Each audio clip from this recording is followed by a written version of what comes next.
Back would کے دستے باقی افراد سوار تھے۔ فوجیوں کی کل تعداد اب 132 ہو گئی تھی۔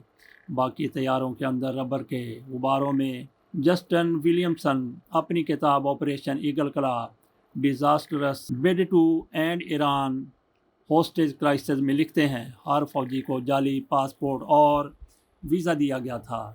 اس کی وجہ یہ تھی کہ اگر یہ مہم ناکام ہو جاتی ہے تو یہ لوگ اپنی مہارت سے ایران سے نکل سکیں۔ ان فوجیوں نے دانستہ طور پر اپنی وردی نہیں پہنی تھی، ان میں سے بیشتر کے لمبے بال اور داڑیاں تھیں۔ انہوں نے قمیض پر سیاہ جیکٹ پہنی ہوئی تھی جس پر چھوٹا سا امریکی پرچم بنا تھا جسے سیاہ برقی ٹیپ سے چھپایا گیا تھا۔ انہیں یہ حکم تھا کہ مہم ختم ہونے کے بعد وہ ٹیپ کو ہٹا دیں تاکہ پرچم نظر آنے لگے۔ ہر فوجی کو ایک کار 15 رائفل اور ایک .45 کیلیبر کی M1911 پستول دی گئی تھی۔ ان میں سے ہر ایک کے پاس کلر آرمڈ ویسٹ، چاقو، بولٹ، کٹر، ماسک، راشن اور ایرانی کرنسی ریال میں 10,000 امریکی ڈالر تھے۔ اس ٹیم میں 2 سابق امریکی جرنیل، 6 ایرانی ٹرک ڈرائیور اور 7 فارسی بولنے والے امریکی ڈرائیور بھی شامل تھے۔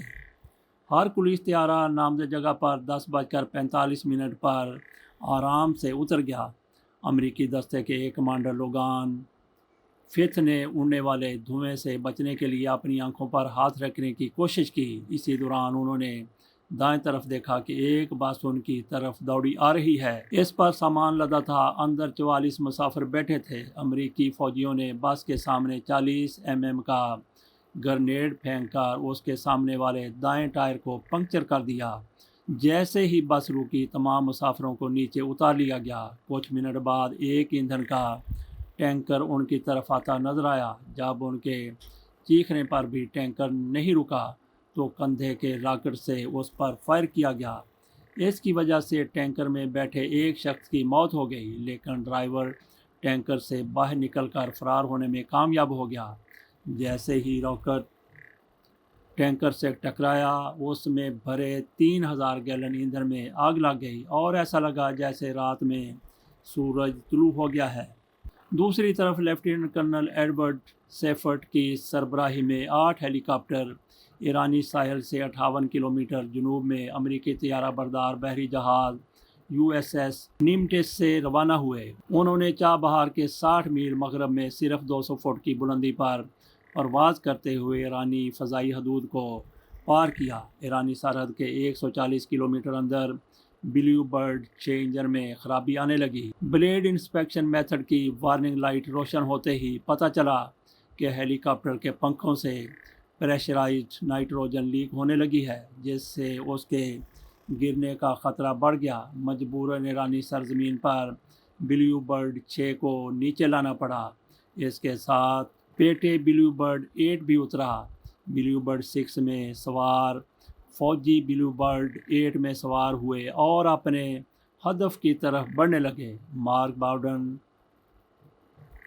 نے اپنی کتاب میں لکھا ہے، ایرانی سرحد کے 200 کلومیٹر اندر اڑنے والے 7 ہیلی کاپٹروں نے اپنے سامنے ٹیلکم پاؤڈر کی دیوار سی دیکھی۔ اسے فارسی میں حبوب کہتے ہیں۔ سیفرٹ اپنے ہیلی کاپٹر کو اس دیوار کے اندر لے گئے۔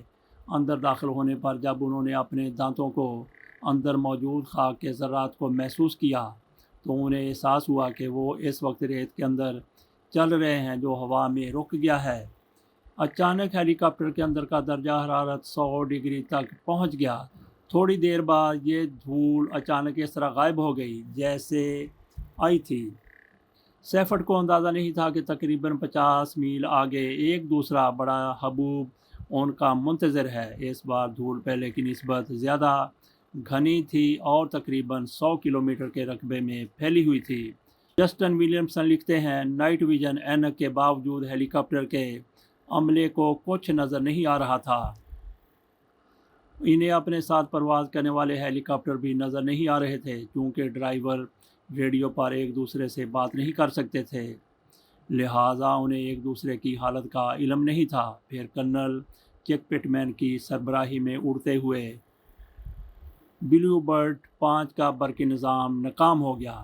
اس نظام کے ناکام ہونے کے بعد ہیلی کاپٹر نے اوپر جانے کی بہت کوشش کی، لیکن حبوب نے اس کا پیچھا نہیں چھوڑا۔ کسی حادثے کے پیش نظر انہوں نے اپنے ہیلی کاپٹر کا رخ نمٹز کی طرف موڑ دیا، جہاں سے وہ اڑ کر آئے تھے۔ وہ اندازہ نہیں لگا سکے کہ اگر وہ 25 کلومیٹر مزید آگے جاتے تو انہیں صاف آسمان مل سکتا تھا۔ جب باقی ہیلی کاپٹر 8000 فٹ کی بلندی پر پہنچے تو ان کا دھول کے بادلوں سے پیچھا چھوٹا، لیکن اچانک ہیلی کاپٹر کے اندر کا درجہ حرارت بہت سرد ہو گیا۔ C-130 طیارے سے آنے والے فوجی ہیلی کاپٹر کے اترنے کے منتظر تھے۔ صبح کا وقت قریب آتے ہی ان کے دل کی دھڑکنیں بڑھتی جا رہی تھیں۔ جب 1 بجے سے کچھ منٹ قبل انہیں ہیلی کاپٹروں کی آواز سنی تو ان کی جان میں جان آئی۔ سیفرٹ کو اوپر سے جلتا ہوا ٹینکر نظر آیا۔ وہ سمجھے کہ C-130 حادثے کا شکار ہو گیا ہے۔ جب انہوں نے پورے علاقے کا چکر لگایا تو دیکھا کہ چاروں C-130 نیچے صحیح سلامت کھڑے ہیں۔ نیچے آتے ہی ہیلی کاپٹروں میں ایندھن بھرا جانے لگا۔ اب ایران کے صحرا میں 6 ہیلی کاپٹروں سمیت 10 طیارے کھڑے تھے اور کانوں کا بہرا کر دینے والا شور، تاریکی اور اڑتی ہوئی ریت ایک عجیب سا ماحول پیدا کر رہی تھی۔ وہاں نہ تو کمانڈ سینٹر تھا اور نہ ہی فوجیوں نے وردی پہن رکھی تھی کہ پتہ چلے کہ انچارج کون ہے۔ پھر اچانک ایک ہیلی کاپٹر بلیو برڈ 2 کے پنکھوں نے گردش کرنا بند کر دیا۔ جب کرنل جیمسن کیلی نے ہیلی کاپٹر کے ڈرائیوروں سے بات کی تو انہیں اطلاع دی گئی کہ ہیلی کاپٹر اب اڑنے کی حالت میں نہیں ہے۔ بعد میں کرنل جیمس کیلی نے جان رابرٹس ایڈیسن کے ساتھ مل کر دا گٹس ٹو ٹرائی نامی کتاب لکھی۔ انہوں نے لکھا کہ ہائیڈرولک نظام کے خراب ہونے کی وجہ سے ہیلی کاپٹر غیر محفوظ ہو گیا تھا، لیکن بیک ووڈ پھر بھی چاہتے تھے کہ پائلٹ اسے اڑانے کی کوشش کرے، لیکن میں نے ان کی بات نہیں سنی۔ اب صرف 5 ہیلی کاپٹر بچے تھے اور یہ فیصلہ پہلے سے کیا گیا تھا کہ اگر ہمارے پاس 6 میں سے کم ہیلی کاپٹر ہوں گے تو ہم آپریشن کو آگے نہیں بڑھائیں گے۔ جب جنرل جیمز واٹ نے واشنگٹن کو یہ بری خبر دی تو وہاں بیٹھے جنرل جونز کو اپنے کانوں پر یقین نہیں آیا۔ جب صدر کارٹر اور ان کے سلامتی کے مشیر بریزنسکی کو اس کا علم ہوا تو انہوں نے پوچھا کہ کیا صرف 5 ہیلی کاپٹر آپریشن جاری رکھ سکتے ہیں؟ جسٹن ولیمسن لکھتے ہیں، اس موقع پر موجود بیک ووڈ اس بات پر ناراض تھے کہ اس معاملے پر اتنی بات کیوں کی جا رہی ہے۔ انہوں نے 3 ماہ قبل جنوری میں ہی جنرل واٹ پر یہ بات واضح کر دی تھی کہ کچھ ہیلی کاپٹروں کے بغیر آپریشن آگے نہیں بڑھایا جا سکتا۔ آخر کار بیک وڈ کو چیخ کر کہنا پڑا کہ نو وے، اگر ہم 5 ہیلی کاپٹروں کے ساتھ جاتے ہیں تو ہمیں 20 یرغمالیوں کو ایران ہی میں چھوڑنا پڑے گا۔ ہمیں بتائیں کہ ہم کن کن کو چھوڑ کر آئیں۔ آخر کار جونز نے ہچکچاتے ہوئے جنرل واٹ سے کہا کہ ہم مہم ختم کرنے کے آپ کے فیصلے سے اتفاق کرتے ہیں۔ پھر ایک اور حادثہ پیش آیا۔ اڑنے کی کوشش کرنے والے ایک ہیلی کاپٹر کا پنکھا نیچے کھڑے طیارے سے ٹکرا گیا۔ ڈیلٹا کے ایک سارجنٹ مائک وائننگ نے جسٹن ولیم کو بتایا، میں نے زوردار آواز سنی ہے، انجنوں سے ٹکرایا اور پھر طیارے کے کاکپٹ پر بائیں طرف آ کر ٹھہر گیا۔ اس سے لگنے والی آگ 300 فٹ تک اوپر جا رہی تھی۔ اس وقت جہاز میں ہمارے عملے کے 33 ساتھی اور 8 افراد سوار تھے۔ جب طیارے کا پچھلا دروازہ کھلا تو اندر کی ہوا کی وجہ سے شعلے مزید بھڑک اٹھے۔